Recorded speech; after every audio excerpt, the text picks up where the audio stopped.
don't disqualify your own internal knowledge about what's going to work for you, and like whatever inner wisdom you have about like new things you try or new things you want to try. Endometriosis isn't just a bad period, it's a whole body disease that impacts at least 1 in 10 females at birth. And yet, most go years, sometimes over a decade, without a diagnosis. It's misunderstood, it's under-researched, and it's often dismissed as, just a reproductive issue. This podcast is a space for the real talk. The stuff we whisper about and cry about and scream about, and the small wins that we celebrate along the way. We are here to connect, to get honest, and to share what we're learning as we navigate life with endo together.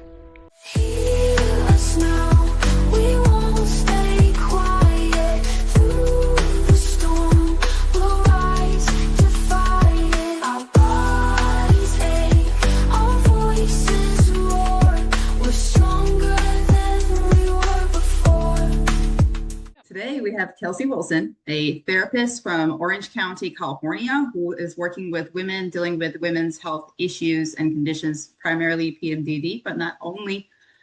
She is a patient herself. She founded a truly inspiring support community for California patients, and I am so happy to have her here today and talk to us about all of that.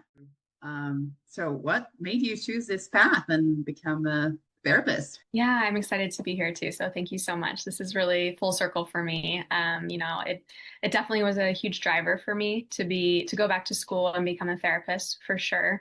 It took me so many years to get a diagnosis with endometriosis through surgery, and just so many years of navigating different medical systems, both in Europe, also in California. And I wanted a certain kind of therapeutic support to talk about, the injustice around how women are dismissed in the medical system. Also like pain regulation and just navigating relationships that, can be disrupted by dealing with women's health conditions and the, mental health things that come along with them often. So that was, probably my main driver to becoming a therapist. Yeah. That's amazing. So you mentioned it took a while. You want to share a little bit about your story? Sure. Yeah. So, I had struggled with really painful periods when I was in high school. I was even prescribed opiates so that I could continue playing my high level sports. And, that should have been a red flag. But, that continued on and off into early adulthood. And, eventually I was really like, something's really not right. Things kept getting worse and worse. And so I started doing some investigation. That was when I was living in Europe at the time, and just did years of, different kinds of tests, mainly around like digestive type disorders, but that totally wasn't what was going on. And just kept getting dismissed by doctors. Like I think a lot of us with endo, our pain is dismissed as like, oh, just, take some painkillers, that kind of thing. Like it's normal, just deal with it. And that's so not the case. And so I wasn't really validated that something might be going on until I came back to California for a vacation to visit my family. And I saw a pelvic PT. And she was like, oh, I think from everything you're describing, I think you have endometriosis. And I had suspected that, but I didn't have a doctor look me in the eye and say, like, I actually think that this is what's going on. You're not crazy. And so I worked with her for a few months. And then eventually I got the laparoscopic excision surgery, and then started my recovery from there in 2021. And I've been working with a pelvic PT pretty much ever since. And I'm now like currently full-time in California for the last few years. And so that's been really helpful, from everything to like managing hormones, pain relief, lifestyle, all that kind of stuff, like helping alleviate any kind of adhesions that are going on in the belly. So yeah, that's kind of the timeline of my story. It went on for a long time before I started feeling better. Yeah. Wow. Yeah. So was there like a specific turning point in your, when you said like, I finally understand what's happening to me, this solved the problem? Or is this like still a rolling thing?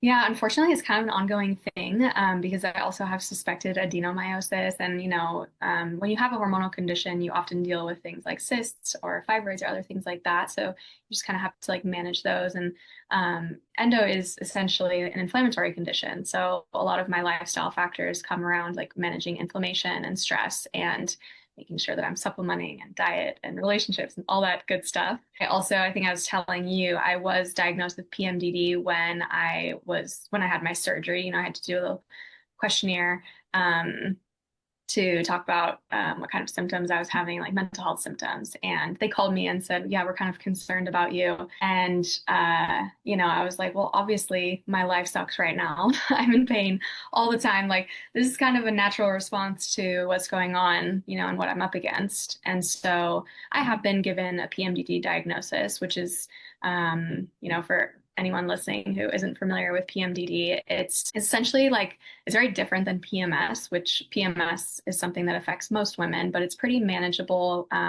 with moderate lifestyle changes and also even over-the-counter painkillers, that kind of thing. And PMDD is what's considered to be debilitating, and it's actually in the DSM-5, which is the diagnostic manual used for diagnosing mental health conditions. So it's just basically that the symptoms are affective, meaning emotional, but also behavioral, cognitive, and physical, and it causes debilitating disruption to a woman's life. So I think it's 3 to 8% of women have been diagnosed with PMDD. Who knows? I don't think I ever would have been diagnosed with this if I hadn't had this surgery. So who knows if that's underreported. But basically, there are a lot of things like intense irritability, mood swings, effects on relationship, and work and that kind of thing, as well as more extreme physical symptoms before. And it's the period right before you start bleeding for your period. And then the affective symptoms, that's the biggest one. The affective symptoms essentially disappear once the period starts. So. Wow. I'm happy you got that questionnaire, because I'm trying to think back to my surgery. I don't think anybody asked me about my mental health. Oh, They're interesting. Okay. You're qualified. Go in. Yeah. Okay. Yeah, it seems important, right? I mean, yeah. yeah. I mean, I'm on birth control for quite some time. So, but yeah, what you're describing sounds like something I would definitely want to check myself. I only heard myself about PMDD, I don't know, maybe this year or last year. I never heard of it before. And I'm diagnosed for 5 years already. How come I haven't heard of that? Yeah. Well, it's not always co-occurring with endometriosis. It's just when people have endo, there, probably is hormonal disruption. PMDD is a little bit more complicated than that. It's a genetic predisposition issue with, the conversion. I'm not going to go into the fine print, but there's a lot of different things that and neurotransmitters as well. There's a lot of different things that influence people having PMDD.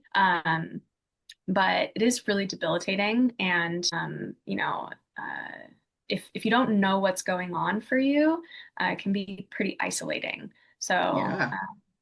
a diagnosis can be helpful if, you're kind of feeling alone and not really knowing what to do in that part of your cycle or how to support yourself. Yeah. So let's say someone wants to get a diagnosis. Is it because you said it's both mental and physical? So do I go to a regular doctor? Do I go to a psychologist? Who is diagnosing this? A great question. I mean, I could as a therapist. Okay.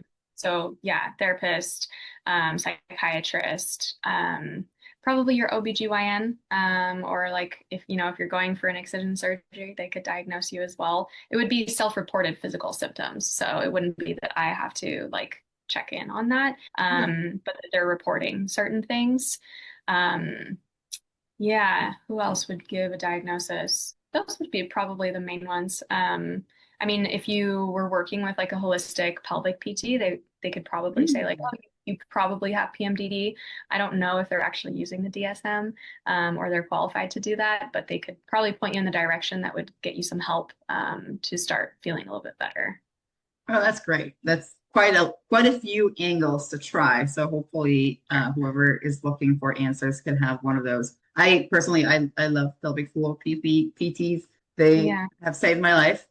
Yeah. And most of those I saw were more knowledgeable than most doctors I saw. So right. I have high trust. Yeah, I'm with you. Yeah. Yeah. So what do you do for PMDD? Can you take birth control? Okay, I got a diagnosis. Now what? Okay. Yeah, it's a good question. So I would say it depends. Depends on if someone wants to go the medication route. Of course, I'm a therapist. I don't prescribe medication. But there is a lot of research that shows that SSRIs, when taken intermittently throughout the cycle, can help with certain like conversions of hormones, and kind of like interact certain things that are going on, and can be really helpful. I haven't tried that personally, but I know that there's a lot of research that says that it can do well. Natural things that can be done too. I really appreciate 5-HTP. It's kind of like you haven't heard of it. No, never heard of it. What's that? It's like a naturally occurring, you take it as a supplement, but it helps with serotonin. People with PMDD, struggle with really low mood and irritability and just other affective symptoms. 5-HTP is something that I've been taking for about half a year now, and it's really helped with PMDD. My pelvic PT was also really happy that I had found that, so she said that that can be a really good one too. What else for PMDD? Having really constructive conversations with relationships and important people in your life is really important. That's something that I work with in my practice of women who have been diagnosed with PMDD or suspected, or just have a lot of mood issues right around, towards the end of their cycle before they get their period, and how their partners can support them. That's a huge one, because PMDD can be pretty isolating and can have those really, really big feelings around the end of the cycle, and people might not know how to support you, and that can make you feel more isolated. So therapy, couples, family therapy is awesome, even individual therapy to kind of explore what might make sense for you at that time of your cycle. What else? There's a lot of things that you can do. I'm throwing in what's worked for me and then also what I would recommend. So yeah. Yeah. It must be so hard. I'm trying to think about it, practically changing so much for 1 week or a few days, or I don't know how long that takes. Yeah. It's almost like it's two people in one, like you're having a relationship with two people. Yeah. Well, that's how a lot of people describe it. And often you don't recognize yourself, or it can feel like a fog or a haze or something. How I like to think of it too, though, is that we have different kinds of superpowers in these different parts of ourselves that we experience, right? So I experience myself as a slightly better therapist when I'm in my late luteal phase and I've got a little bit of PMDD showing up for me. I feel more. And so therefore I'm more present with my clients, and I really feel very deeply what they're going through. So That's I find beautiful. and it has helped me, I try to find ways that, I use some of those things that are going on to almost like an advantage, and try to just, this is really coming from my opinion and what's worked for me, of using it as a specific period of okay, this is just what's going on. How am I going to show up for myself? How am I going to lean on other people, that kind of thing, and invite them in to help me out, so. It's beautiful. Okay, people, look for therapists who have PMDD. Apparently, it's better. That's gonna be the headline. Oh my gosh, yeah. But then I guess probably some other days I'm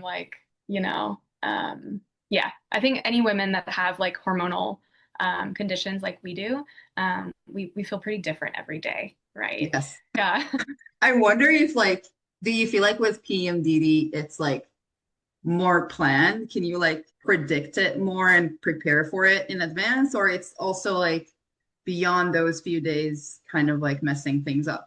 Yeah, it's a great question. So if you track your cycle, with fertility awareness method or something like that, or I think there's apps that you can use now too, you can mostly, if your cycle is relatively normal, you will probably notice some patterns. It's not going to be exactly like clockwork, but yes, you are able to kind of plan for it. It shouldn't creep up on you too much. But that can take a few months to try to figure out what's going on. But yeah, I think so. Yeah, and I'm sure, sometimes it's easier, sometimes it's harder. Yeah. We can beat ourselves. I was so much better last month. Yeah, absolutely. Yeah. Yeah. Is there piece of advice that you wish you heard when you just first started this whole journey? Let's see. I think my advice would be, don't disqualify your own internal knowledge about what's going to work for you, and whatever inner wisdom you have about new things you try or new things you want to try. For example, I had privileged certain knowledge that in our luteal phase, we should be resting and relaxing, right? That's what we're told. Like, at the second half of our cycle, we should chill out, like rest, give our body time to restore. But if you have PMDD, like your neurotransmitters are like really low at that time and you're feeling pretty low. And so I've found doing really high intensity exercise is extremely helpful for me. And so I was privileging certain knowledge, that like, okay, I should just relax when actually my body really wants to move. And so that's really helped me. So I don't want to ever discount my own wisdom of like what might work for me. And I don't know, it's kind of hard. I've been doing that for a few years now. So it's kind of hard to remember if I was getting that intuition of, okay, I should really be like moving more when I'm being told to stay still. So it's hard to say, but I think that we do all have a lot more knowledge than we appreciate, because we're given a lot of messages about how we should be, especially as women. But like that is one of them that I was just Yes. privileged over my own knowledge. Wow, that's amazing. I think that takes a lot, not just to be able to identify it, but also to have character and actually do it and say, I'm just going to trust my gut and I'm going to do it and it's going to be okay. And worst case, it's not going to be okay. And I'm just going to rest after. Right. Yeah. That's really well said. Yeah. Yeah. Wow. So if I'm a friend of someone with PMDD or a partner or a family member, how can I best support someone, Yeah. who's suffered with this? Yeah. I think it's another really great question. I unfortunately would just say it depends. It's going to have to Depends is negotiate. a great answer. I use that a lot. I think it's just going to have to be navigated and negotiated on a case by case basis and just like really because I think everyone has a different kind of thing that shows up for them at the end of the cycle, whether it's PMS or whether it's PMDD, right? Like we're all probably Yes. needing different things. And so, and I think it's a good invitation to, let's just talk about like intimate partners, right? I think it's a good invitation for the woman to be noticing how their partner shows up for them when things get hard. And, um, like what kind of relational accountability do I want to invite this person into? And are they stepping up and are they able to meet me in a place that makes sense for us? Um, so I think that partners just hopefully, I would say, like do a bit of research, like maybe try to understand what's going on with your partner. If that's something that you could do and would feel accessible to you, I think that's a really good idea, just learning a bit about it and like listening and just opening the conversation and being like actively helpful, I would say, whether it's like really practical things like getting things ready around the house or taking some things off of her plate. I think that can be really huge because, women nowadays are showing up in a lot of ways that we, historically weren't, right? So when we're on our late luteal phase or on our period, like we're still working, a lot of times full time, taking care of children, doing things around the house, that kind of thing. And so it's like, how can the man like show up and take some things off of her plate to make things a little bit easier for her?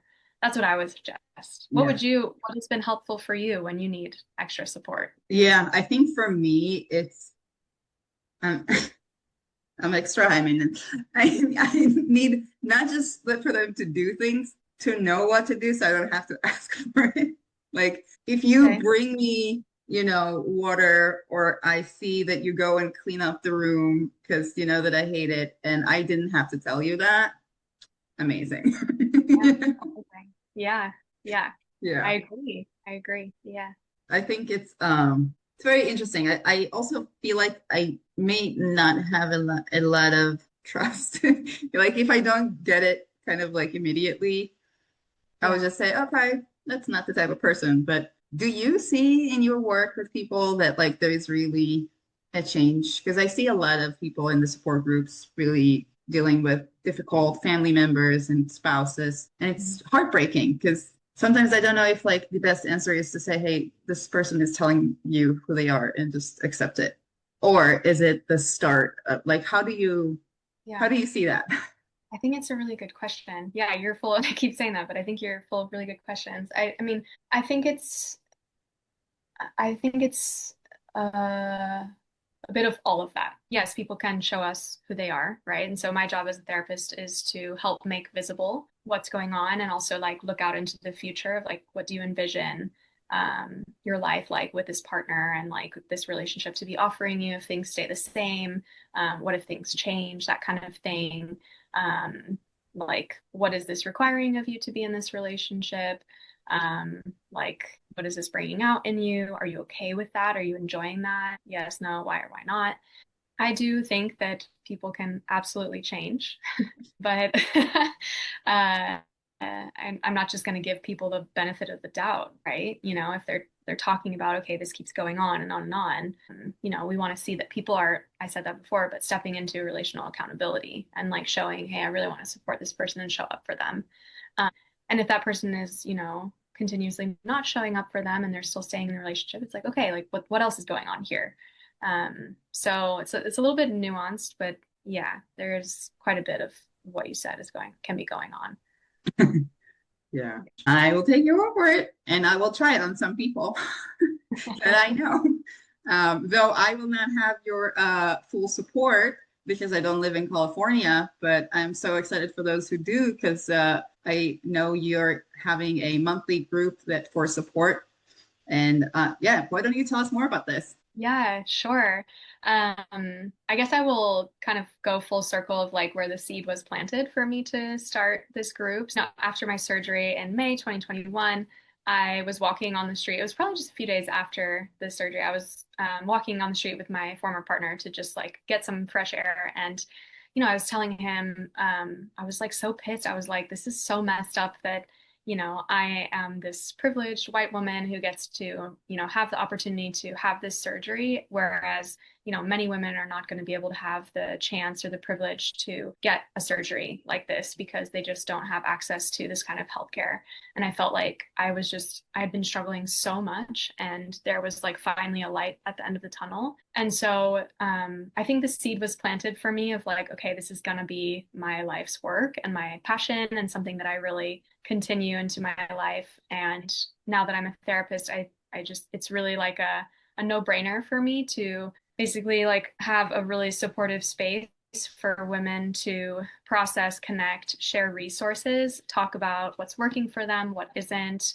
You know, we're all in California. Okay, there's probably a few in each area. What kind of doctors are you seeing? Who's been helping you? That kind of thing.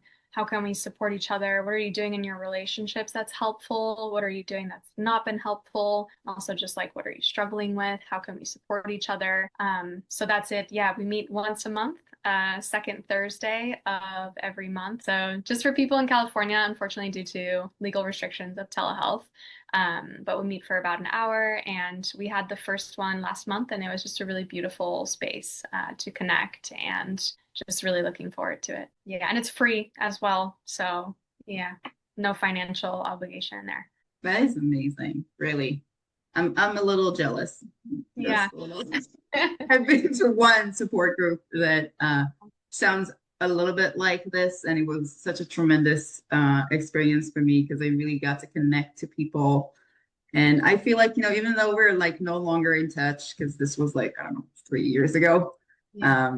but it was like a specific 10 meetings and that's it. Yeah. But I feel like, you know, I have a very warm place for every single person that I met there because I really feel like we became friends and I know them. And it has been such a tremendous change for me to feel like I'm not alone. So I highly recommend to anybody.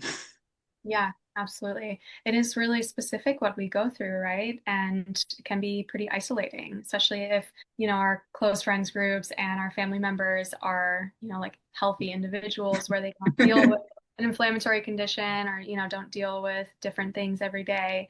It can be pretty isolating. So that solidarity piece can mean a lot. So it sounds like it really stuck with you. Yeah, and I'm sure this is going to be the experience for whoever's joining you tomorrow. So I'm so happy for them. And really, you're awesome. Thank you for doing this for this community. We Yeah, of need more course. people like you.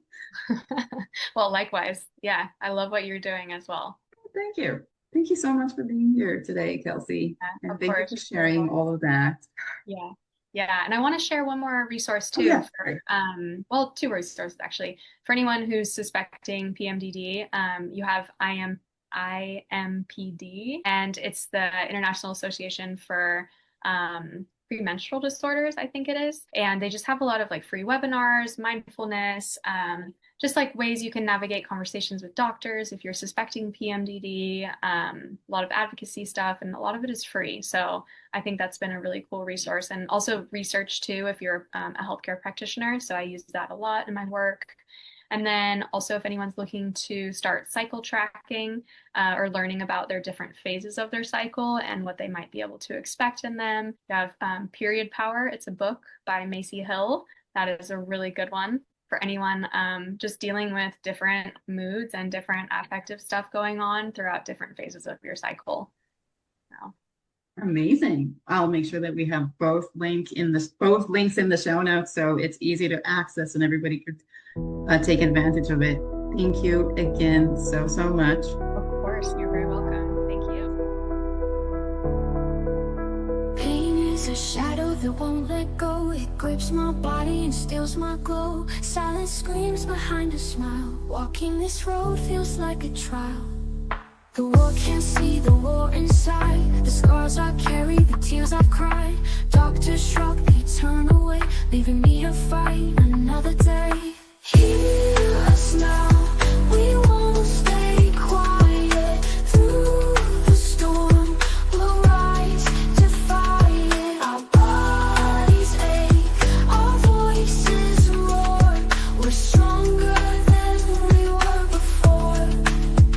Each day's a battle, a brand new fight. Chasing answers in the darkest night. The weight of doubt, it cuts so deep, but I hold on, I will not weep. We are not fragile, we are not small. We stand together, we stand tall. Listen to the stories we need to share. A little kindness could repair. Hear us now, we won't stay quiet. Through the storm, we'll rise, defy it. Our bodies ache, our voices roar. We're stronger than we were before. Hear us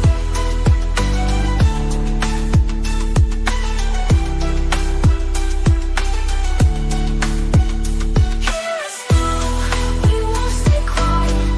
Through the storm, we'll rise to fight it. Our bodies ache, our voices roar. We're stronger than we were before.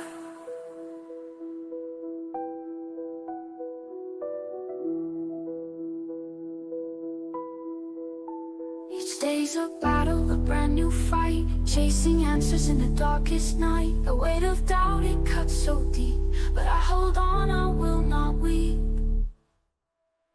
Hear us now, we won't stay quiet. Through the storm, we'll rise, defy it. Our bodies ache, our voices roar.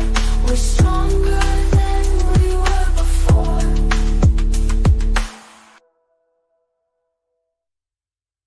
Pain is a shadow that won't let go. It grips my body and steals my glow. Silence screams behind a smile. Walking this road feels like a trial.